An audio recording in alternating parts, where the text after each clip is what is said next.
For the second time in 3 years, we're standing here on the field at Michigan Stadium, breaking down an Ohio State loss to their rival Michigan in the game, 30-24 today. And this game didn't necessarily resemble, in a lot of ways, those other two. Obviously, those two were kind of put away by the time Ohio State would have had any chance to, mount. They didn't have the opportunity to make the kind of drive they tried to make today, a last-second scoring drive that could have put them ahead at the end of this game. But in other ways, I think there probably were some familiar themes. Stephen, as you've covered all three of these now. Why did Ohio State lose this game today? It's funny. All three losses, the answer to that question is very different every single time. And I think that we kind of talked about this last year, Nathan, how in 2021 it felt like Michigan beat Ohio State Michigan's way. And then in 2022 it felt like they beat Ohio State's way. And so Ohio State, I think, did everything in its power. We talked about it all week, how we're not going to give up explosives. We're not going to give up explosives. We're not going to give them up. They gave up one explosive play all season, and it was to Rutgers on a trick play. And Michigan said, okay, cool. We just won't be explosive. We'll just work our way down the field and give it time and give it time and give it time, and eventually it's going to work. I think Ohio State's defense held up in the first half, but in that third quarter, man, things got shaky. Front seven got tired. J.J. McCarthy's making a few plays every so often that maybe you're not expecting him to make. But he made them, and that's all that matters here. And then eventually, finally, Blake Horn broke through for a touchdown where Sonny Styles is in the hole. He's where he's supposed to be. He just doesn't make the play. And that happened enough times in the second half without any explosives for Michigan to win this game. So it's like every time Ohio State fixes the issue that Michigan exposes, Michigan goes, okay, cool, we'll just expose this area over here. If you had told me coming into this game that Ohio State was going to score 24 points, I thought their chances to win were very good. But that was because of the way this defense has played all year and the foundation that had set. And I, from watching Michigan, especially in these last couple weeks, did not have confidence that Michigan could put up 30 points. Now, they got a big assist down here with the interception in the first quarter that Michigan turned into its first touchdown. I mean, they had to go 7 yards. The defense is back against the wall there. It took them 4 plays to go 7 yards, and you can hardly hang that on the defense. So you take that off the board, and it's 24-23. Or even if they hold them to a field goal, it's 26-24. Changes the complete complexion at the end of this game.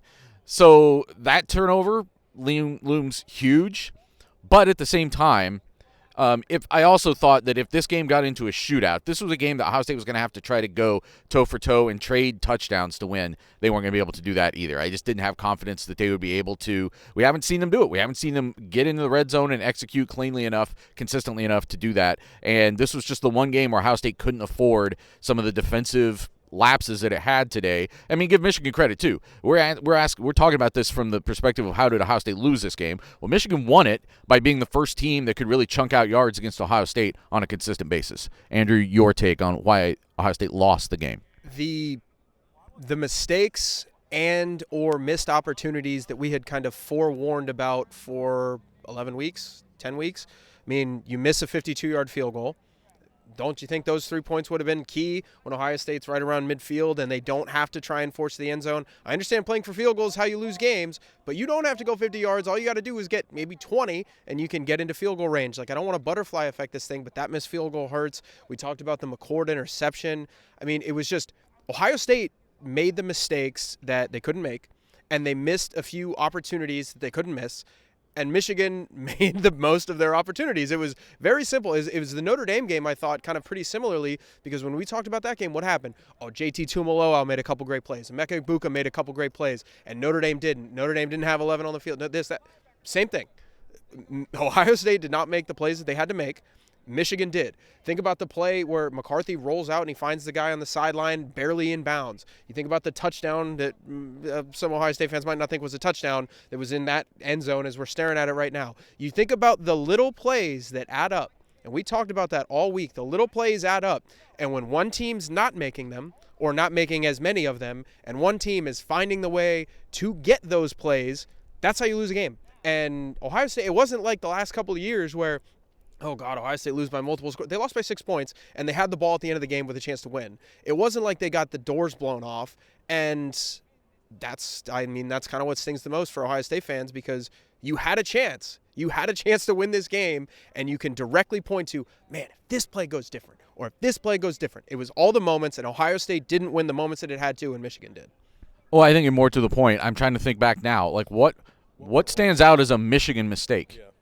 I can't think of like any Michigan mistakes today. Well, they kicked 3 field goals in the second half, and they scored 16 points in the second half. They scored on all 4 of their drives. But Ohio State's defense did hold them to 3 field goals. I understand that you want to get stops there, but that could be how Ohio State wins the game, because if you're able to put up 21, Ohio State was moving the ball. It's not a mistake. That's not a mistake, though. My point just being that I thought Michigan played just a much the cleanest, crispest game, really, that it could kind of manage to play. It really put the onus on Ohio State to come into this stadium on the road and play like a perfect game, and that's what it was going to take today almost, and you couldn't conjure it. They couldn't conjure it. 30-24 Michigan. We're going to be talking a lot more about this on Buckeye Talk. Get it wherever you can find podcasts. Get the text 614-350-3314. 3315, that is.